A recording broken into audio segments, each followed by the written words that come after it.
I'm going to have to say this exactly right because otherwise I'll have a lot of older people showing up here. One time I said all the children come forward and 3 adults came forward. So what I would like is all of the children who are between the kindergarten and the 7th grade to come up front here. Come on up here. We're going to play a little game. We're going to have a little fun. Now, sit right down here, right down here, right down here. Now, looking at me. You got to look at me. Turn around. That's it. I'm sorry. There we go. Come on. We'll get it straight. There you go. Come on, guys. Come on, guys. All right. Now, I might not be able to get up, so somebody will help me get up, okay, if I can. Thank you very much. But here we go. Boom. See? Now, wow. Hi there. How you doing this morning? Do you know how to blink your eyes? Yes.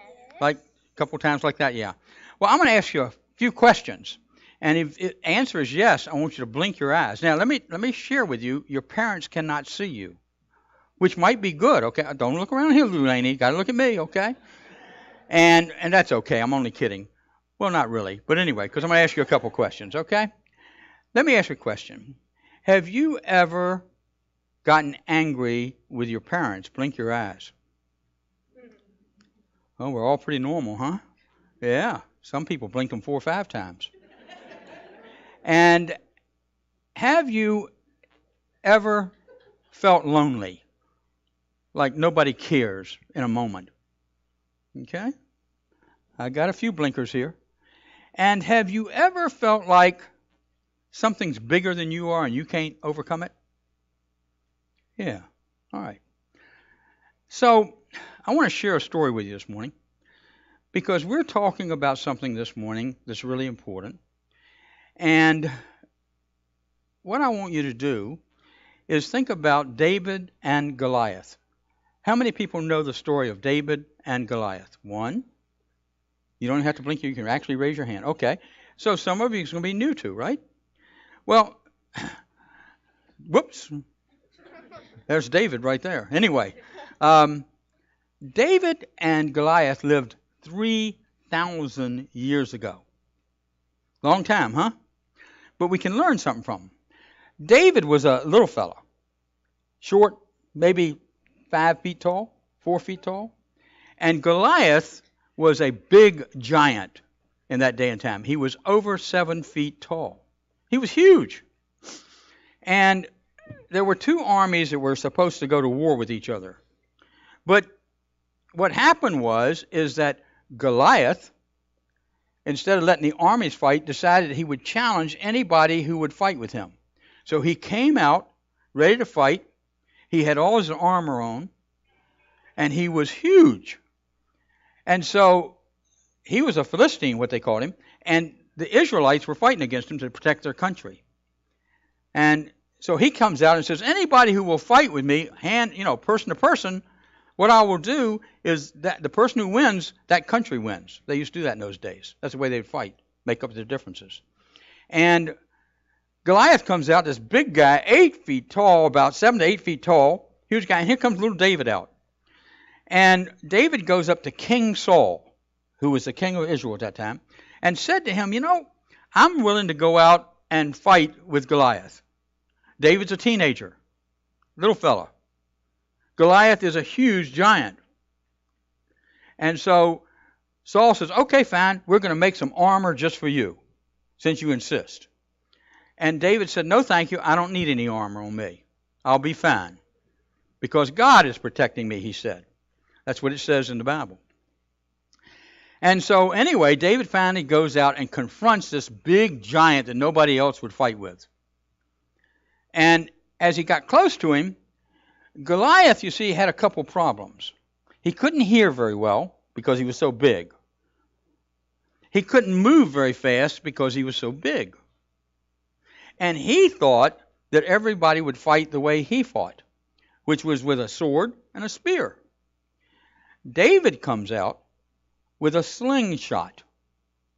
Just a slingshot. Now, it's not the kind of slingshot that we have sometimes that has a little Y on them and we pull it back. Have you ever had a slingshot like that? Yeah. This is a slingshot that you whirl around and let go of one end, and it has a rock in it, and people who are really good at it could hit just about anything from anywhere. They were great at hitting targets. And so David slung his sling around, slung his sling around.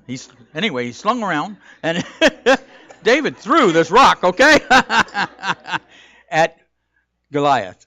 And Goliath was so slow in reaction, he didn't know what was happening, because he was waiting to fight with David, that rock hit him right between the eyes and knocked him unconscious, or maybe killed him. We don't know.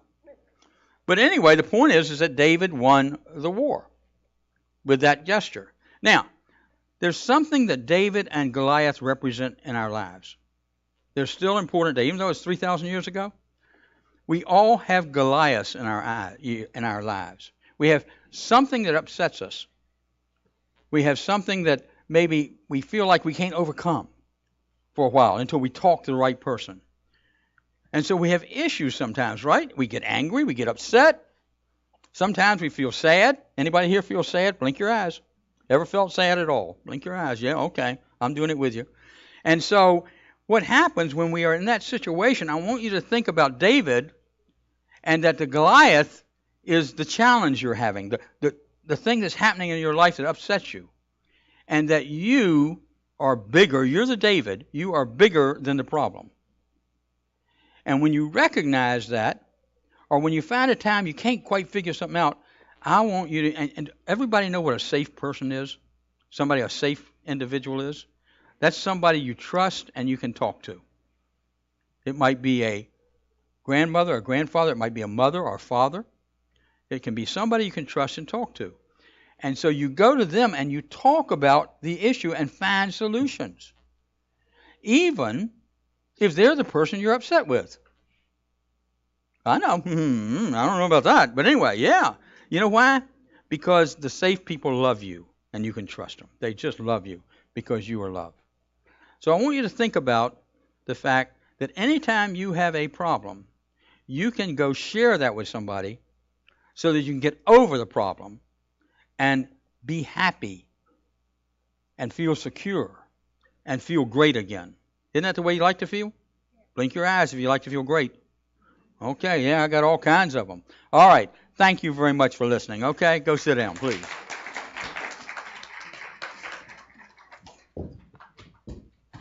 Okay, I got up. Anyway, thank you, guys. Each of us, as we know as adults, we can think about that, have Goliaths in our lives. We've had them in the past. We'll probably have them in the future. They just don't go away. Because we're a member of Unity and everything is great and life is wonderful and God is guiding us doesn't mean that we don't have the Goliaths in our lives. And one of the Goliaths that we deal with in our lives is sometimes puts us at a point where we want to hurt ourselves, where we might want to do damage to ourselves in some way. And we have to get over that and through that, because it is only a temporary situation. When one takes their life, that is a permanent solution to a temporary problem. And we all know that. And I know this is a hot topic. And it's called 13 Reasons Why. It's a TV program. It is about a young woman, Hannah, who has hurt herself, destroyed herself. And she leaves some tapes to her boyfriend, 13 tapes, that explain why she did this, as though it was justified. The reason I bring this up is because a lot of young people of all ages are watching this. And if you as a parent or grandparent or friend don't know about that, you need to just know about it. Isn't it being talked about at school, guys? Yes, it is. And so the important thing is to look at 13 reasons why not to hurt oneself. And today what I want to do is there's a tape. It's somewhat long for tapes that we use, but it talks about a school in Michigan where children were struggling with this problem of how do I watch this 13 reasons why and say 13 reasons why not. And the tape will explain that. For young people, all of you, if you come across 13 reasons why, watch it with your parents. Watch it with friends that are older. Watch it with that safe person that you trust. It's really important. And then discuss it. Don't take it on by yourself. That's what I would recommend, and I would recommend it to all parents and grandparents. So what I want to do is play this, and then I'll say a couple words after that about this situation. And this is a high school, Oakland High School in Michigan, where they decided, a group of young people decided to take action and talk about 13 reasons why not to hurt oneself. New Netflix series 13 critics accusing the show of glorifying teenage suicide. Students at one high school in Michigan have responded with a groundbreaking and brave project. Here's ABC's Gloria Riviera. I would have very, very degrading texts sent to me calling me worthless, that I'd be better off dead.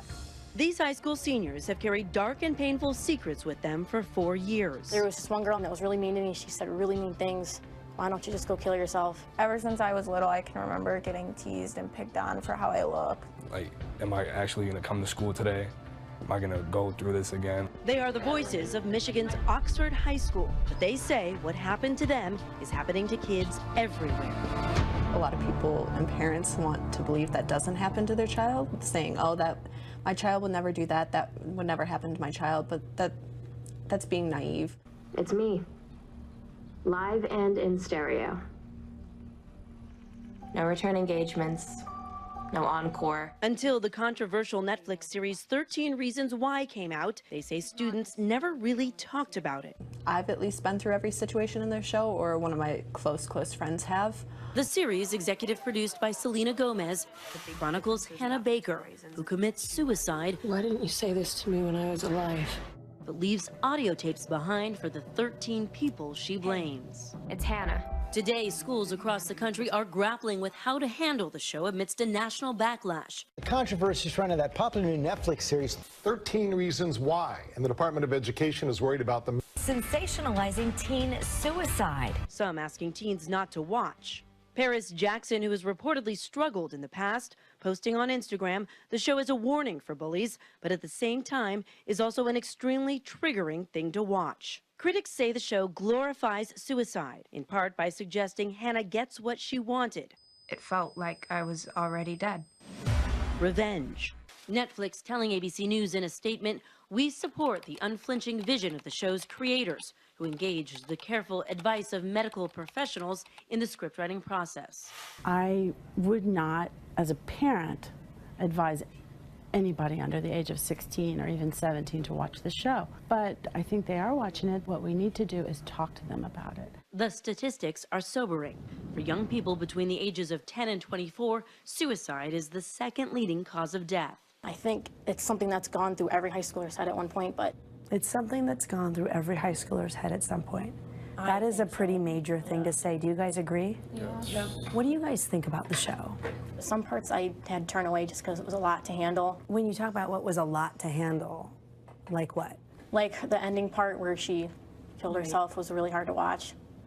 Here in Oxford, in recent years, 2 young students taking their own lives, one after the other, Shane Rishak and Megan Abbott.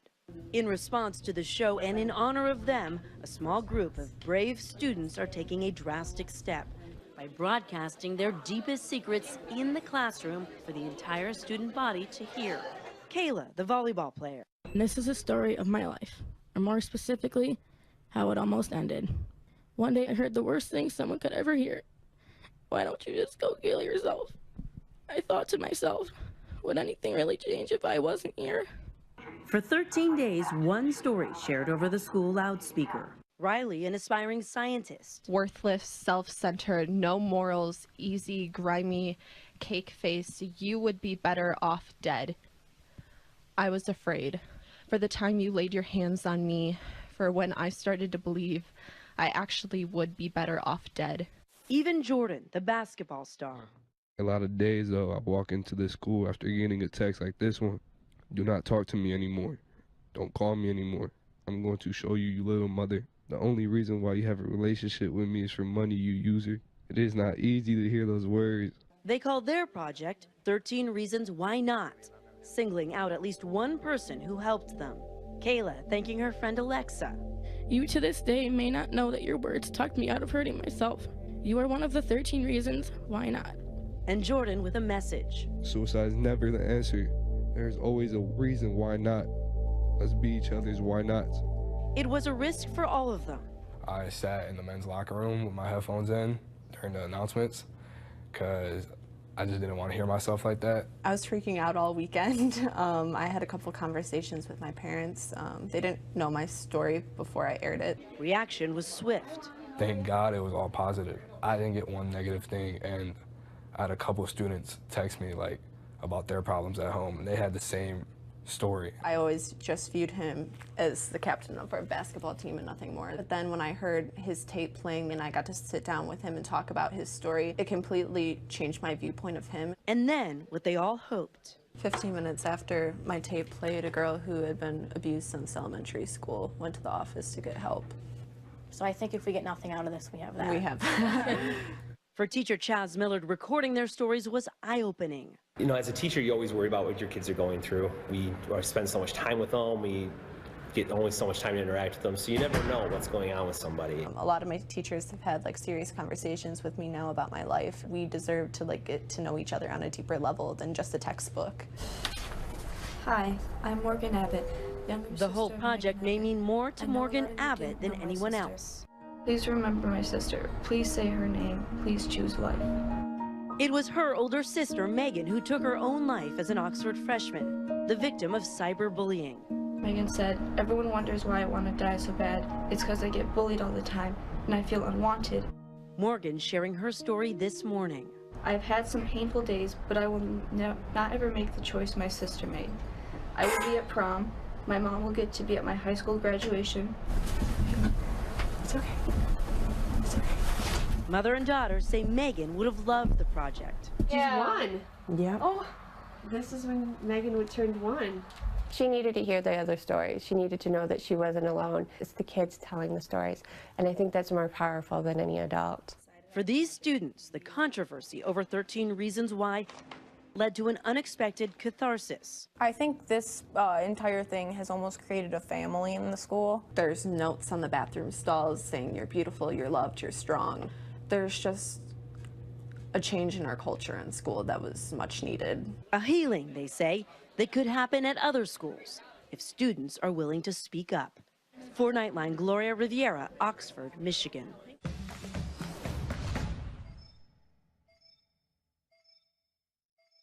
I thought that could explain it much better than I could. Guys, I just want to share with you, all of you, that no matter what happens in your life, somebody loves you. Somebody cares about you. And in the moment, you may not think that, but I want you to take a breath when that happens and say, Richard told me somebody loves me. I don't care how old you are, okay? Because there is somebody that loves you and cares for you. And there are more reasons why not to hurt oneself than there are to. I want you to remember that when you saw this film, that what happened at that high school, Oxford, and I apologize, I said it wrong the first time, Oxford High School, that the attendance rating increased during these series. They had more people on time because they started becoming a class than they'd ever had before in the school's history. People are hungry for this. They want to hear the positive message. They want to know that God cares. They want to know that God is within them, that God is guiding them and helping them and supporting them. And I don't want you to ever forget that. God is present in you. You know that because you experienced it at rallies, right? Boy, 3 people get up and just talk about meditation like it's every day, and it is for them. Isn't that cool? Yeah. And so, as we look at this, and even as adults, let's always remember that the Goliaths in our lives can never overcome the Christ in our lives. The guidance of the Christ. The guidance of the truth. The guidance that says that you are a child of God, you are an heir to the kingdom of God.